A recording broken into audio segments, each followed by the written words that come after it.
il double la mise point par un décret du Kremlin. Vladimir Poutine a imposé la loi martiale dans les 4 régions ukrainiennes qu'il prétend avoir annexées, les régions de Louhansk, Donetsk, Zaporizhia et Kherson. On ne sait pas quelle différence, le cas échéant, cela fera là-bas. Cela ne persuadera certainement pas les troupes ukrainiennes de déposer les armes. Kiev est déterminé à reconquérir le territoire perdu. Mais le chef du Kremlin a également renforcé la sécurité dans toute la Russie, avec l'introduction de 3 niveaux de sécurité différents. Dans les régions proches de la frontière avec l'Ukraine, telles que les régions de Belgorod, Bryansk, Krasnodar et Rostov, ainsi que dans la Crimée annexée, un niveau de réponse moyenne a été déclaré. Les mesures comprennent le renforcement de la sécurité et de l'ordre public. Le décret prévoit également des restrictions à la circulation du trafic, ainsi qu'à l'entrée et à la sortie de ces régions. Le niveau suivant est la préparation accrue. Cela s'applique aux régions du centre et du sud de la Russie, y compris Moscou. Le décret présidentiel mentionne des fouilles de véhicules et des restrictions de circulation, ainsi qu'un renforcement de la sécurité de l'ordre public. Dans un message sur les réseaux sociaux, le maire de Moscou, Sergueï Sobyanin, a tenté de rassurer les moscovites sur le fait qu'il n'y aura pas de mesures restreignant le rythme normal de la vie. Cela reste à voir. Le niveau de sécurité le plus bas s'applique au reste du pays. En fait, le nord de la Russie, la Sibérie et l'extrême-orient russe. Pour exécuter le décret du président Poutine, tous les gouverneurs régionaux ont reçu l'ordre de mettre en place un quartier général opérationnel. Ceux-ci comprendront les chefs de chaque région, des représentants de l'armée et de la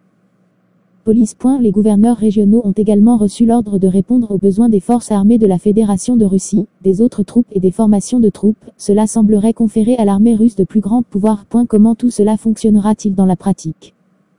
Cela peut prendre un certain temps pour que cela devienne apparent. Ce qui est clair, c'est que le système de sécurité que le président Poutine a mis en place peut être utilisé par les autorités pour restreindre les libertés dans toute la Russie et mobiliser les efforts pour l'opération militaire spéciale.